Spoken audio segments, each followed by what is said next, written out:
Assassin's Creed is really about history and credible world. We're playing with a history that is, without trying to spoil things, extends back, anywhere from 80 to 100,000 years from today and extends as far into the future as, we have time to make games. Two specifics about Assassin's Creed. The first one, it's a huge universe spanning across many different mediums with many different characters, events, locations.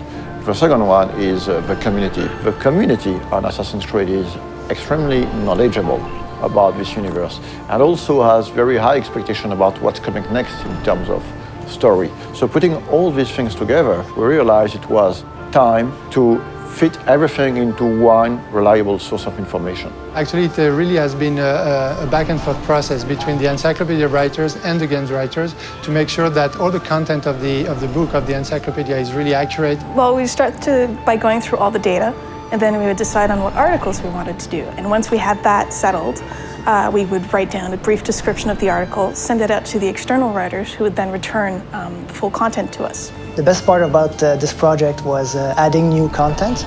Every time you get a chance to work on a brand like Assassin's Creed, it just makes your day, We are covering and unveiling a lot of information on characters such as Altair, Ezio, Desmond Miles, Subject 16, but also new assassins such as Shao Jun.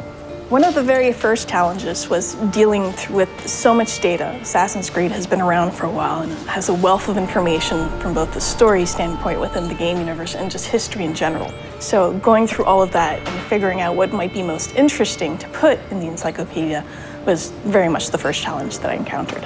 The franchise isn't defined necessarily by a single character, it's defined more by these institutions. So we have the option of moving in and out of different historical periods, different geographical locations, different individual important events throughout human history. And so we have a wide variety of options, a lot of different material that we can mine for ideas and stories. Imagine this project as a huge puzzle with thousands of different pieces involving a lot of different people. We have tools to track all the narrative threads that we're creating. So we have database, we have Bibles, we have some visual guidelines. So my main role is to make sure everything fits together.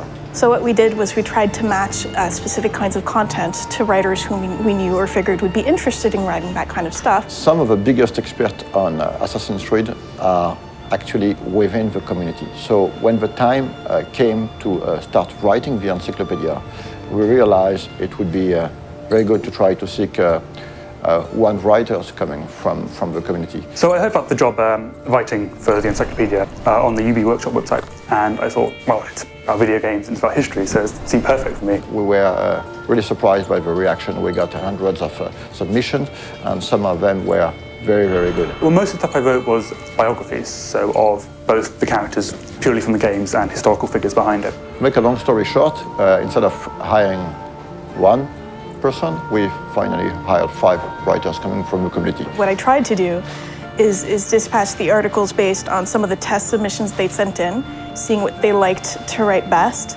and then we kept it contextually similar. We try to minimize the risk of bad overlapping and maximize the opportunities of cross-referencing. As for the design aspect of the encyclopedia, we worked with a local agency called Double Echo. They were crucial to the creative process. For example, during earlier discussions, we decided to only use production concept arts to illustrate the encyclopedia, as opposed to 3D renders or marketing assets. The role of concept art is very important in the conception of a game. During the early stage of conception, we work on very high-level concepts, so it's about silhouette, a mood, skylines of the city, treatment for the characters, colors. It's quite remarkable how much of the stuff does have its ties to reality and things that really happened. And I'm pretty sure that readers will discover some really interesting and new information. For example, in the encyclopedia, we're gonna reveal some information about the Templars, among other things, but actually the encyclopedia is gonna have some spoilers, so if you haven't played the game, just wait to read it. This encyclopedia is available in Europe in the Animus edition that you can find at retail. For more information, check on assassinscreed.com, and it is also available as a standalone worldwide on ubworkshop.com.